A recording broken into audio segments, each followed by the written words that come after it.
Welcome to Frankly Speaking with Sendra D, where we dive deeply and help you wake up to the essence of what it means to live a real, authentic, affluent life. Beyond the balance sheets, the bank accounts, the private jets, the political offices, into the realm of inner wealth and personal power. I'm Sendra D, your companion guide on this trajectory of truthful self-mastery as we celebrate your individuality and your sovereignty.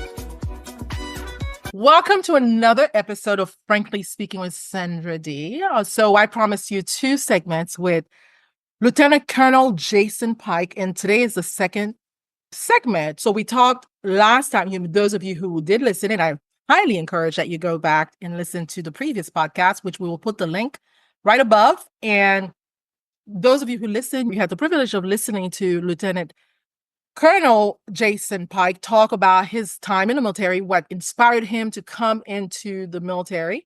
But first, let me introduce you to him. He is a decorated combat veteran with multiple deployments. From the USA, he's now retired after 31 years in the United States Army as both an enlisted and officer, including 9 years overseas in 5 countries. Jason earned over 30 service awards and badges and survived a wicked amount of military training. His first book, A Soldier Against All Odds, compiles all his life events in an inspiring storytelling format with the ups and downs of a life in uniform, his diversity of Army jobs, assignments, and schools from age 17 to 48 sets this military memoir up differently than most. Jason's brutal honesty in how he did it while disclosing many sacred secrets about how he survived is unique. With a straightforward account of one man's journey, he inspires audiences nationwide at speaking events and shows how to be resilient and to persevere no matter what disadvantage and life struggles may happen. After having walked through the VA and benefits bureaucracy and endless paperwork, Jason has made it his business to master getting the benefits he earned, and he now has a much needed blueprint to help other veterans to do the same. So that's his second book, and this is the topic of our conversation today. And so we talked about his before his military life and during his military life. So the follow-up is after military life, because I know my father was a veteran and we have no system in Haiti, which we did. Hopefully we can get there. Jason, I would like to bring you to that point where you've left the military. So talk to us, what did I miss? Is there anything in the introduction that you wanted to add? But I want to take you back to that final stretch where you were in the process. You've gone through all the trauma. They investigated you for pedophilia. They investigated you for spying for foreign countries against your beloved United States. And you endured all of that. You fought in Afghanistan. And then here you are. Now you're with wife and child, and you're about to make a decision. You said you were going to retire after 20 years. Is that the decision that you made? Is that what prompted the decision? You said, I've hit 20 years and it's time to go. Or did it take much more to get you to that decision? So at that time, I had 31 years total service, but I had over 20 years. But I was burned out. I needed help. I needed medical help. I needed to get therapy, and I needed to get into the Veterans Administration. But I was in Germany. That was my last stretch. I was just sort of a walk-in. I mean, I had done well in Afghanistan. I'm now in Germany, and I'm going to get out of the military now. But I was facing another obstacle, another problem. There was nobody helping me to do the Veterans Administration paperwork. And I had to do it myself. And I did well, but I had to do it very, like everything else, very slowly, methodic. And I don't advise you to do it with, you know what? You don't even have to read the book. The thing about this book, just get a veteran service officer to Hold it up again. Hold the book up. So this is a step-by-step guide on how I went through the process and all the benefits associated with the Veterans Administration. But see, the reason I wrote this book is because I did it myself, which I do not recommend. In other words, I went through the veterans process and I did all the paperwork myself like a service officer. You know, when you do your taxes, you take it to somebody who's a tax expert, right? when you go to the Veterans Administration, you should take it to someone who's a veteran service officer who's credentialed to do it. But in Germany, nobody was helping me out. And I had to do it myself. And I learned a lot doing it myself.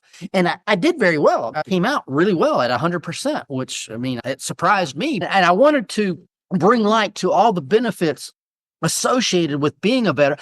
I kind of thought, I'd been in a long time, and I thought the only time you get veterans benefits is if you're combat wounded. And I was not combat wounded, but I did go to combat. That I learned so much on the second and third order benefits. And I understand Haiti and many other countries don't have a VA. The problem with the Veterans Administration is it's so huge. It's such a bureaucratic nightmare morass. Even there's good people that work in the VA, but they have to work with the system of its own, and you got to work with that. So when you go through the benefits process of doing this or having your service, keep in mind, it might take a while. Keep in mind the benefits will come. It might be later.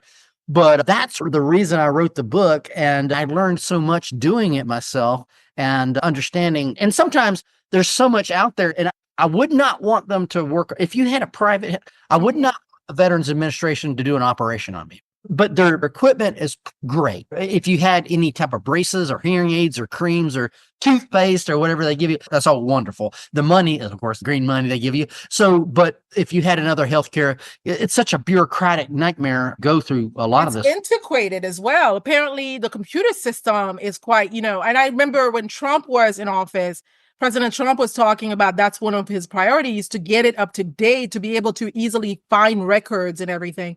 I mean, my father, when he served in Washington, I had the opportunity to be cared for at Walter Reed Hospital, which is an amazing hospital. Yeah. I mean, Walter Reed, definitely. I've been there. It's a first-class hospital. I think now they run into Bethesda Navy Hospital. But no, it is something that I'm trying to tell people to go ahead and put your paperwork in, regardless of it doesn't matter what you got. Put your paperwork in and try to get something out of it, even if it's a 0%. Because in the future, we all degrade over time. We all get old, and there's things that are surface connected. It may grow over time. You may have benefits. There's going to be so many benefits that you probably are not aware of by having a rating. It could be just tinnitus of shooting a weapon. You got this ring in the ear. That's 10%. It's only, I don't know, maybe $150 a month. What I'm saying is there's second and third order benefits that I learned through having to do it myself. You said something. So the ringing in your ear is a condition that can be listed. A ringing in the ear is tinnitus, and that's something that's normal with service members from shooting weapons or being around loud. So that's a 10%. What I'm saying is there's things that happen in life. The ear is connected to the head, the knee is connected to the bone. So I'm saying that I'm a long-term thinker, and I think long-term, and you don't understand that what happens today may affect you later on, even if it's no problem today. And that's how the VA kind of works. And you build up over time. Even though you got out of the military, you had maybe just a few issues, but those things can build up. And a lot of people get stigmatized. I'm a disabled veteran, and they think that they're broke, and they have a pride, and they don't want to put the paperwork in. They think they're saving the government money. That's all nonsense, because the government's going to spend the money anyway. It doesn't matter, whatever.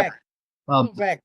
I would just go ahead and work with the system, get a veteran service officer like American Legion or VFW or Disabled American Veterans, someone who's credentialed, put your paperwork in there. Doesn't matter if it was 10 years ago or 20 years ago, and just allow them to put all your conditions and see what happens and see what benefits you might get, and you might help you out later in life. Let's go back a bit. So 31 years of service, and I know I said, was it at 20 years? I don't know, it escaped my mind that, of course, you served 31 years. Thank you so much for that service. But 31 years, and there's that time you pack up your bags and you're coming back permanently to the United States. Were you already in the U.S. or were you still deployed outside the U.S.? I was in Germany at the time. When I retired, I was in Germany. And there was nobody there to help me. And I asked, please. And I knew some people in Washington, D.C. that could help me, but they said, it's out of my jurisdiction. So I had to do it myself. And I don't recommend you doing it yourself. I recommend you trying to, and I did. I tried to find the service officer, but nobody was there. And I did well, and I learned a lot. I read the regulation, and I went through the process of the benefits process, and I just learned a lot. I learned that there's a whole lot out there for veterans that they don't know about. And so with the book, I put it in a self-help guide. It's probably best to get it on Kindle, because with Kindle, I have a lot of links to this and this, and it's healthcare when you get too old to take care of yourself. And so the medications are free, and you can get much medications as you need. And I do say that be careful if you want somebody to operate on you, be careful on that, because the quality of the healthcare is substandard. Matter of fact, there was a nurse that told me, if you've got any other healthcare, and she was with the VA, and I love brutal honesty. And she said, if you've got any other healthcare, don't come to us. And she, so, and I really respect her, and I really respected that brutal honesty with her. Absolutely. But that's really true. But if that's all you got, that's better than nothing. But again, I mean, in this country right now, in the United States, we are considering socialized medicine. And Canada has socialized medicine. The UK, I believe, has socialized medicine. Many of these countries, Western countries, and I think it's coming to a town near us. My concern with that is now that you're going to be on a list somewhere and you're going to be prioritized based on your level of health and your age, et cetera. Is that how it happens in the VA as well? Or let's say you're a young guy, who served 5 years, and you're coming out and, in your 20s still, versus someone who served their whole life and they're coming out in their 60s. Do they give priority? Is there a preferential treatment? Yeah, there's preferential. You got tiers. There's certain tiers. So if you're above a 50% rating, you get a top tier. You're a combat veteran, you get a top tier. In other words, you're a priority. And even if you're number one priority, I still say, again, and I'm number one priority, but I would still go to an outside provider if I had a serious condition, unless I just check them out. But yeah, you have priorities in the VA healthcare system. And so if you're a low rating and like maybe 10, 20%, you're going to have a lower type of, a priority. So yeah, there is that goes on. Yeah. So you were a team leader. I don't know the exact terminology, but please correct me. I was a commander in Afghanistan. Commander, thank you so much. And so when you had this team, I could see the leadership in you. The great leader is not someone who wants to elevate themselves as much as they want to be that beacon of hope, inspiration, light for those around them. So because not everybody's born a leader, and when you are that leader, so that's the ultimate goal, to make sure that whatever you gain for yourself is shared among your team and your battalion. So I wanted to ask you, because 31 years of serving and being in a commanding position, you must have been helping a lot of your subordinates. But talk to me about some of the most tragic situations that you've seen where it could have been avoided, especially in a health situation, because I don't know firsthand, but I hear there's a lot of suicide happening in the military right now. Is that the case? Yeah, it's over 20 a day, pretty much, suicide. So these veterans that go and do these things overseas or deployments or war, they may be driving a $1 million tank or something, and they go back and they're working at Walmart. There's a lot of things that they've changed. They've switched. Things have changed in America. They're not in a team. They're a civilian now, and it's a different priority. So they don't have the honor. They don't have the team. They don't see the significance other than finance, maybe if you're working at a retail situation, and that's just normal. And so they were on a team, nonprofit. It was the military, and they may have done these things overseas. They come back. They're disillusioned with the society. Maybe they've changed. Maybe society, they don't like the society that they're living in, and they switch to other alternatives such as suicide. And that's a sad situation. I don't have a magic solution to that other than try to put your arms around them and talk to them and get them on the phone and talk to them and say, hey, I'm here with you. I'm going to be a brother or a sister, whatever, because they're disillusioned in a way. And I think they need to be talked to, especially in our digitized world. It's a little bit worse now because there've always been PTSD in the military, but now we're coming into a disconnect. Well, that we're supposed to be connected, but we're kind of disconnected. Dissociated. We're completely dissociated. And they're like, man, and I don't have a golden bullet or a golden solution for that other than just trying to, it's like communicate. You just want to communicate with them. Yeah, that's really what they're seeking, right? That connection and communication that they had when they were on the battlefield. They probably felt more love. A lot of them came from disadvantaged backgrounds, in which is why they felt, they had to join. And when they find themselves in a team environment, they feel that camaraderie, they feel that family that they never had. So they come back to their home or, their original place of birth or with their families. And first of all, no one can understand what they've gone through. Because remember, when you went back to high school, you had already gone through certain things and you were saying no one understood what you had to go through. So imagine those young men and women who have seen combat and only to come here and be disrespected, especially as of now, there's a theme in that apparently people in uniform should not be as valuable members of society. How can I say? They are not as honorable because of their dirty deeds, except people forget that those dirty deeds was on behalf of the United States government. And the average citizen, even I've been watching videos of canine members of the military. These Belgian Malinois are my favorite. The things they have to do on behalf of the United States is unprecedented. And I'm like, it's not even just the human life, it's the canine lives. So what would you say to these young men and women? We're talking about mental health as well as physical health, because some people come back missing limbs and trying to readjust into society. So first, tell me, what's the hardest situation that you've had to deal with yourself coming back into, besides the VA, trying to reintegrate yourself into the society? And talk to me about someone else that you maybe help. It was just the transitional process. I'd been a soldier for 31 years. I didn't know how to be civilian. They want me to be civilian. They want me to not use the language and the terms that I normally used. And I had to somehow integrate, and I felt disconnected. I used a good term.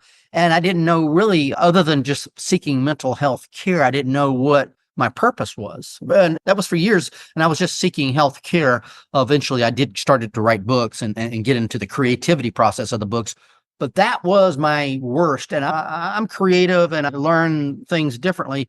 I did well, but it was a difficult process leaving the military and coming and just being now civilian. And it was also difficult for my wife at the time because she was like, what do I do now? I used to be serving all these soldiers and helping with my soldier husband. And now we're no longer in the military. So there is a disconnect that you move every 3 years. You're seeing different things and going to different countries. And now you're just a civilian. And it's like, well, what do you do? So if you get the VA rating, if you get a 30% or more, they will pay. That will know you got priority in placement of jobs. And I do think they need to work. I think they need to work somewhere. I think there's a purpose in work. And so once you productive, once you get rated, you're going to be placed in a priority situation. It's kind of like being a minority in a way. In other words, on the paper, are you a disabled veteran? Yes, you are. I know that.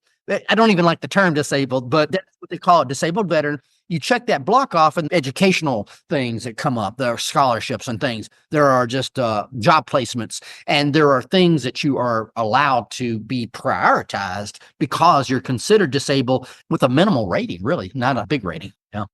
Yeah. So for you, did you ever contemplate suicide? Was that ever, after you left the military, did you ever feel that it was so worthless for you to continue existing on this planet after all that you had been through? And did you wake up and say, what was all this for? I don't want to go through it anymore. Was there a moment? The only time I wanted to have suicide, well, I wanted to be killed in Afghanistan because of my dad. I had a situation in Afghanistan. I remember.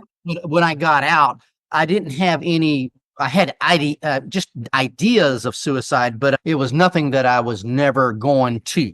In other words, that was not. It was, just, and I think a lot of people get into a bad place, and they do. But I was never like one of those veterans who was really going to do that. I never put a gun to my head. I never did anything on that. Of course, those thoughts would occur sometimes when you get down, but no, I never went to that deep dark time on suicide. I thought about killing some other people in my life, and where it did me wrong, but no, I never wanted to kill myself. Yeah. Well, I'm glad you didn't. We wouldn't be having this conversation. So thank you. But also, did you ever think, coming back to this country, what? This is what I fought for? This is what I fought for? Okay, I want a refund of all that time and energy that I spent on behalf of this country. This is not what I fought for. Talk to me about that. How was it for you to finally face it and say, I didn't even make a difference? How did it happen for you? I served a lot of time overseas. So for me, I missed the food and the adventure of traveling in foreign places and foreign countries. The food in America, I had a reaction to the food just was disgusting to me. And fresh fruits and vegetables, as you know, you're in Haiti.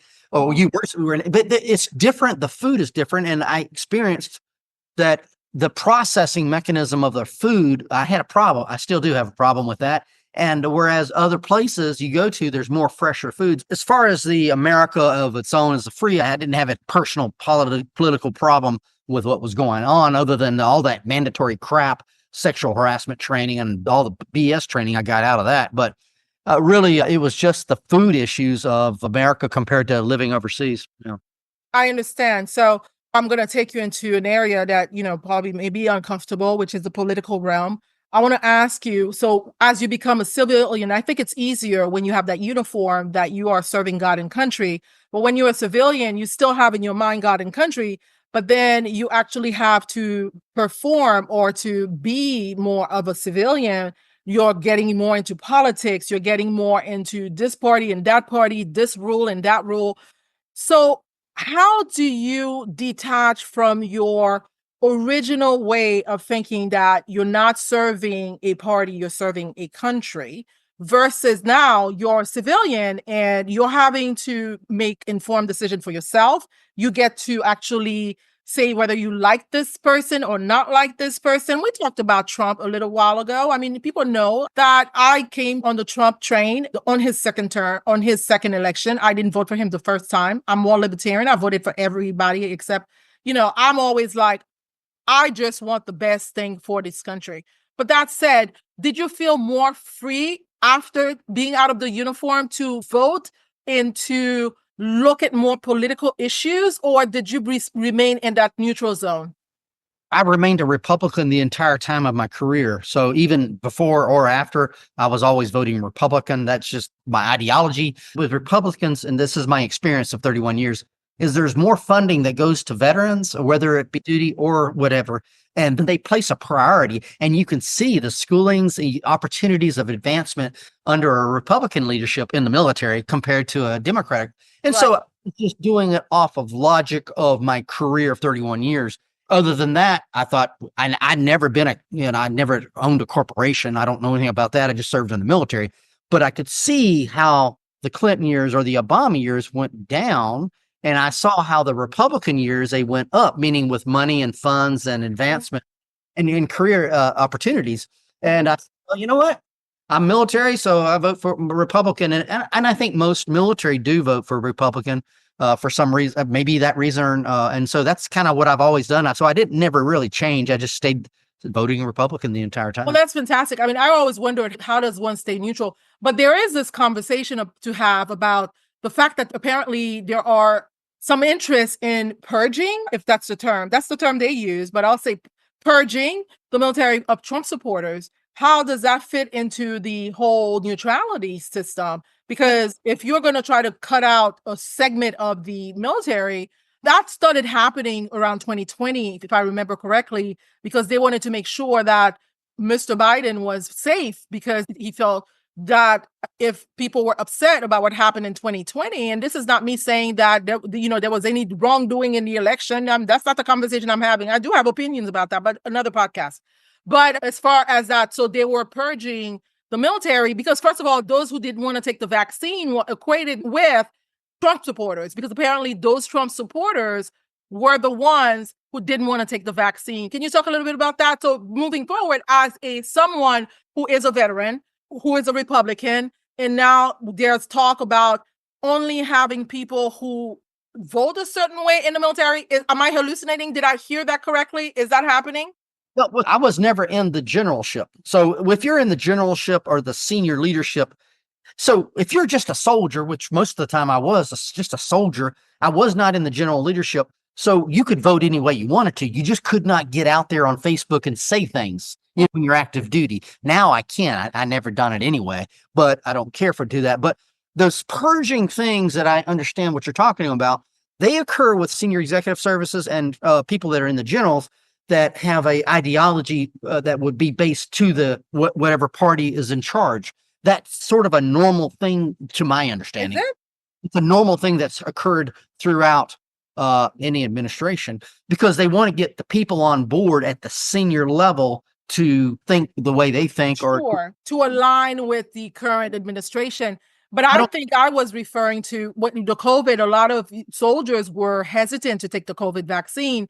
And I don't have one way or the other, but I don't know enough about the military tactics or requirements, which I was was why when I heard about them sort of trying to pigeonhole these people into you're a Trump supporter because you don't want to take the vaccine, I was curious. I was like, well, how do you know somebody just because they don't want to take the vaccine doesn't mean they're a Trump supporter? But that, there's that talk about that was that happening. that was political stuff that was going on at that time with the COVID thing, and I think they've gotten away from that. I think they've I gotten away. hope so. But even during the 90s and the 80s, we had to have a mandatory flu vaccine. And if you could only get away from the flu vaccine, we had lots of vaccines. In other words, I was in public health In the military, right? Mandatory. yeah, mandatory. So mandatory vaccines were always a part. The only way you got out of a vaccine is you got a doctor's letter to say that you don't sign off that you don't want it or you don't want to handle that. But that was really nothing new. Flu vaccines have always been like highly, like 99% or something. So when the COVID vaccine came around and they played the politics with that thing a little bit crazy, to my knowledge. And I wasn't on active duty at the time. I just saw that. But no, there had always been mandatory vaccines that we had to get that were just part of what you do in the military. So yeah, so no, apparently there's a group, and I know there's an attorney.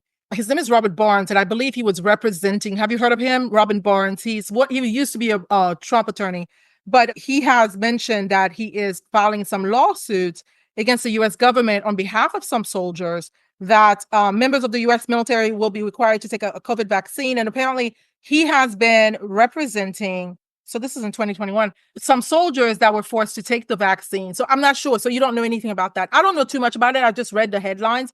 I I do, would have my head filled with too much information that is useless to me. I do think the COVID thing was like blown out of control. In other words, because I just think that it was politicized in ways that were just ridiculous. But we go back to the flu, and that had been I used to have to track flu numbers. Like you got to, and so. But there's been all other vaccines. But see, the COVID thing was politicized in a ridiculous way. I do think Right. that. No, it's interesting because for me, what I need to be informed of is how decisions are made. I'm not interested necessarily to know who's making the decision as much as how the decision is made. As long as I know I can trust the decision-making process, whoever's in charge doesn't matter, right? It's just like the government. It doesn't matter who's president, as long as I can trust the system of the United States government. But I wanted to touch on that a little bit, but that's not the primary focus of this. That COVID, and it was just not the military; it was the entire government, the bureaucracy. Yeah, it was the government. It was the government. Only because now there are some people who have been injured. And so I wanted to see if there were, as we talk about the VA system, were there some type of compensation for those people who were injured in the military by COVID? Because apparently the vaccine was hurting other people. I'm not vaccinated. I was just like, I got enough going on in my life than to add one more thing. But go ahead. I did work in the Centers for Disease Control for a little while, about 2.5 years. I've been on COVID deployments. And to my knowledge, and I know people in the CDC who are very knowledgeable, even with the flu vaccine, there's going to be a small people that have reactions with it. But I think they blew it out of control, blew it out of proportion. Yeah, I'm sure there were some people who had some reactions with it, but it was blown out. Everything was politicized in ways that were kind of ridiculous on both sides of the aisle. But I don't think the COVID was there. So there was a lot of rumors about COVID. COVID was a tracking system of the government. No, it's not a tracking system. COVID was a birth control system. In other words, we're trying to sterilize the population. Bill Gates, is this video going to be taken down because I mentioned the overlord, Mr. Gates, because he's banned. I think the Gates Foundation is banned in India because apparently they found evidence that he was sterilizing women in Africa and India, and India says you can't operate here, something like that. I don't know too much about it, but I bet you if I Googled, some things would come up. But tell me, so when you say you were on a COVID task team, what does that mean? So I was on a global task team to go, and I just tracked vaccinations. I went to airports. I went to the San Francisco International Airport. I went to the Minneapolis International Airport, and we would screen people for COVID coming from overseas. I went down. Oh, I see. And so people coming in from the borders down in Mexico, down in Fort Bliss, which is down towards the border, I was down there in El Paso, and we would track people and their diseases that came through. So I was with CDC, and I knew people who were experts in the COVID thing. And I mean, honestly, I don't see anything with the vaccine that was bad. I mean, there was millions of people that I took, didn't take it. and and it was the entire government, and the entire military, everybody had to take it. But of course, they're going to have a few things that are very, very minor that happen. But the So you same, were still in the military into 2020, 2021? so I retired in 2014. I went on with the Centers for Disease Control in around 2021, and I got out in 2023 because I was working on some books and the books that I was doing. So, but I was only in there about maybe 2.5 years with the Centers for. Long time for in the CDC to get to collect information. And so you are saying to the audience right now that the COVID vaccine is absolutely safe. I have no opinion on this matter because I just know for me it didn't work because I had complications that I was already dealing with. To add another piece of that puzzle, to mix it up, it wasn't going to work for me. And I just like, let me see how this plays out. I was willing as long as I felt comfortable. By the time I felt comfortable, it wasn't required anymore. And I wasn't traveling, so I didn't think anything twice about it. So you did hear those conspiracies about, and this is not what this part is about, and I don't like conspiracy theories, but it sounds to me like I'm becoming a conspiracy theorist. I try to stay away from those conversations. But as a veteran, did you have people calling you from your previous years or people that trusted you to say, what do you think about this? What should I do? And I would tell them that's safe. In other words, I had a guy, I knew a full colonel who committed suicide in Washington, D.C., but the media played it up that he died of a COVID vaccine. And so one of my friends that was a veteran says, this guy died of a COVID vaccine. I said, no, I'm going to his funeral. I know his family. He died of suicide, not COVID. But you're not going to change anyone's opinion. He died of COVID or COVID vaccine that they were saying? They were saying he died of the COVID vaccine. Oh, okay. But he died of a suicide. He was in the Medical Service Corps, and he blew himself over at Falls Church, Virginia, outside of Washington. He blew his brains out over there. But what social media said he died of a COVID vaccine, and I know the guy. And I told the person, I know this person and their family. Why are you throwing stuff out like that? But see, you can play games with this information that you got. He was a full colonel, and he was like the top man. He served with me over in Korea, but these things. He was in Korea during that time? He was a good guy. He was one of my good guys. He was a good guy. Wow. Always the good ones go first, right? He should have been the other one. He was a perfect penny. I was a lieutenant colonel. He was a captain, and he was a great everything. He was one of those like perfect, but I don't know what happened. I didn't ask why that happened, but some things you just don't go into. But the social media was saying he died of COVID vaccine. So, and I know. Why do you think they were saying that? Was there any truth to that? Did he take the vaccine? Could have been like something that caused like a triggered anxiety and depression? You had to take the vaccine, but it wasn't. I'm sure it was something else that made him want to commit suicide, and it wasn't about the vaccine. This was years. This was after, we all took the vaccine. Or everybody on active duty and the government took it all. But yeah. So yeah, I'm going to push back a little bit because people know that I push back. For me, I did not trust the vaccine. I don't trust anything pharmaceutical because I'm a very naturopathic person. And so it wasn't because it was who was telling me to take it. Anytime the government tells me to do something, I question it 100 times before I move forward. So, but there are other people that say they have evidence. I don't have time to go into evidence and research. I mean, I worked for the NIMH in the research division, and I have no interest in research. I let my gut tell me if it's right for me or not.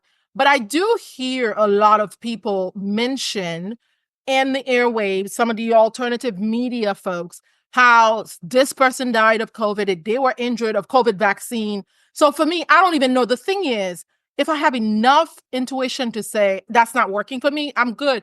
And I don't need to get upset. I think people are winding things up. The problem with that is, it's the boy that cried wolf. When something major does happen, how do we know which one is legitimate, which one is not, right? When you are inflating situations that needn't be. But I'm not saying that it happened with COVID vaccine or not. I don't have any evidence. I don't have any family members that took it or that I need to call. But I do hear the fear mongering around that.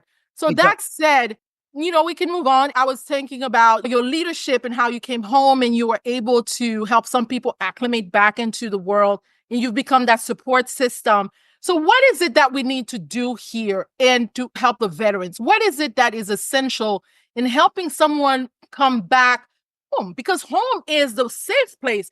But it sounds like to me, when these people come back, when your colleagues come back, they are more, how can I say, traumatized at home than they were on the ground and when they were fighting, in the front lines. Is that a fair assumption? Yeah, they need to get a purpose in life. They need to brought back into the community. Meaning, what I'm saying is a job. It could be a function. It could be a purpose. They need to be brought back in and treated honorably, but not ostracized like they're some sort of crazy person that's going to go kill somebody or themselves. They need to be brought in to be realized that they are a valuable member of society. And that's where I think everybody can play a part in, and they have incentives if you get rated to do that. But I think just as family members and friends, bring them in and give them a function of a purpose. Yeah. But we're talking about the bureaucracy, the government, the VA. What can improve? How can that change? Because, we can help these people with talk and steps and guidelines, but the main issue is the actual bureaucracy, those government agencies that are supposed to serve the people. But it seems to me that they've become more self-focused, self-interest, how to move through the ranks, because a lot of these people are lifelong civil servants. Then they've not served in the military and they just want to put another paper clip in a pile of paper and just move on to the next. They don't actually look at the people. So what needs to change? And do you think it can change? And if it can, how long is that going to take? It's a huge bureaucracy. There's many levels to it. If the veteran is having a problem with their doctor or would support in the VA, they can just change. They can change your doctor to somebody else who's going to support them or whatever. Change your rating officer, change your person who's representing you. But I don't think it's going to change. The bureaucracy is hell. It's hell. And you've got to work with it. And if you don't like your provider or anybody else in that VA, you can change the providers. It's no big deal. But a lot of people think if you're assigned to this doctor or this function, you got to stay with it. But that's not the truth. You can just change to somebody else. I don't think the bureaucracy's changed. It's been that way for years. It's just a huge, huge animal that you just got to work with. Yeah. Mm-hmm. So, because I know President Trump talked about it a lot. He loves the servicemen and women. He says that all the time. And I do believe that it's close to his heart. And so what I was referring to, though, is the leadership of the VA. Are they usually people who have served in uniform, or are they just civilians that they just put, like Lloyd Austin? I don't think he's ever served anything, has he? Yeah, Lloyd Austin was a 4-star general. He served. Yeah, I'm sure he did. Years. So, but no, the doctors that are the medical staff may have never served. It's not Lloyd. Is it Lloyd Austin? I'm thinking about somebody else. He does have a uniform, but sometimes the uniform doesn't match his words. So, but I'm not a fan. Can you tell Lloyd Austin, as he keeps pushing that war in Ukraine and getting us, and then he wants to get the United States involved. And that would be breaking every rule in the book because Ukraine is not an ally. I'm not going to get into that. But I wanted to get an understanding more of the VA. So it is someone who has served before. Have those people that they put in office, have they served in combat? Are these people that have had direct experience with the trauma of serving in the front line? Maybe that's what needs to change. A lot of the VAs, they have priority placement for combat veterans. And so there's a lot of people in the VA that have served, many of them, maybe not at the doctor level, but definitely all the administrators, many of them have served. And it's not just that. They're working in a nightmarish type of a bureaucracy that they don't even like themselves, but that's what they have to work with. And you have to go through certain gates and procedures just to do something which might be simple, but they have to do a lot of work to do one little thing. And that's just the bureaucracy they have to live in. That's what you are going to work with yourself when you're in the VA. And I'm not knocking, I'm saying that when you're in the game, you got to play the game. And so that's why I wrote the book, is work with it and do the best you can. If that's the only healthcare you got, I would stay with them and continually batter them. And I would not phone call them. I would email them, because once you email these people, it's on a record. It's on your medical record. And just the other day, I have tinnitus in the ears and I got a lot of problems with my ears. And I want to go, and you can go to an outside provider. So if you don't like the VA, say I want to be assigned outside, and you can be assigned to a civilian, like a normal civilian provider outside. And it's free. But you might have to ask them 5 or 6 times. 100 times, no problem. Because you are your greatest advocate. Nobody's going to come and give it to you. You have to ask for what you want. And so tell me, do you have some of these resources in your book as far as other than the VA, like there's some advocacy groups that support veterans? You have them listed in the book. You have them on the website as well. So audience, please go and get the book and show us the book again. What's the name of the book? It's Out of the Uniform, Back into Civilian Life. It's a veteran self-help guide, okay? Those resources, American Legion, via Disabled American, there's many of them that will be advocates for you, and it's on jasonpike.org. jasonpike.org is where you're going to link into both of my books and to resources and to little hints and tips.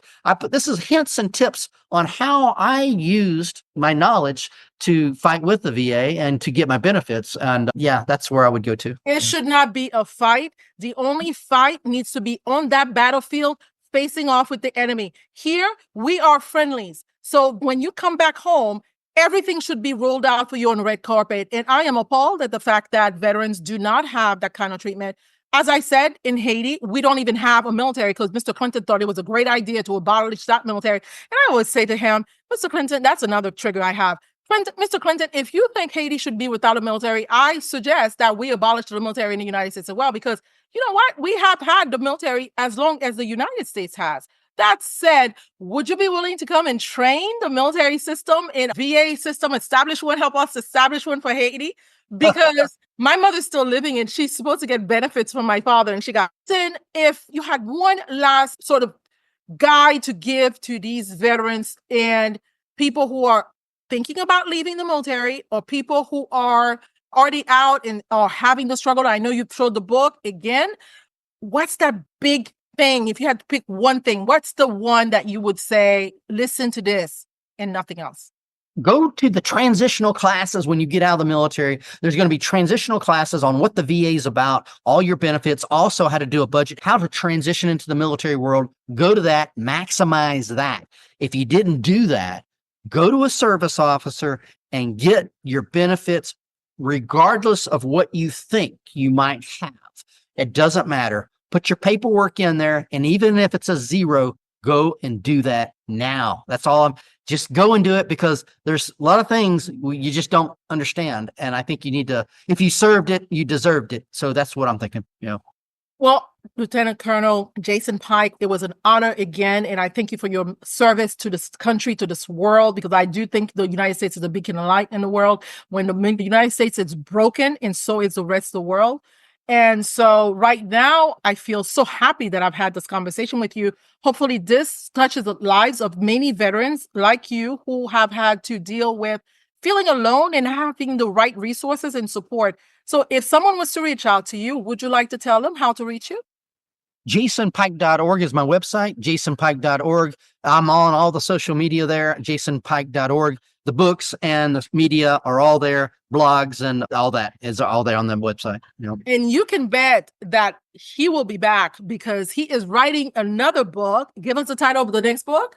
It's going to be Through the Crossfires and Toxic Leadership. It's going to be about working with these narcissists, these sociopaths that cause harm to organizations. It could be police, it could be military, it could be right here. Look at this. Right here. So how to work with them and what to do, and that you're not alone, and what to do in a wicked workplace. And basically the bottom line, without reading the book, you need to get the hell out of there, get out of there. And so absolutely, your health depends on it, because narcissism actually kills. I do believe that having enough trauma from that toxic, the way these people show up in the world, I call them vampires. And again, me, Buffy, vampire slayer. That said, it has been an honor and a privilege. Thank you so much for joining me on another episode of Frankly Speaking with Sendra D. You have an open door with us, and just let us know when the book is released, and you are welcome to come back and we can talk about that as well. We touched a little bit on narcissism, but I think we need to have a whole show just on that.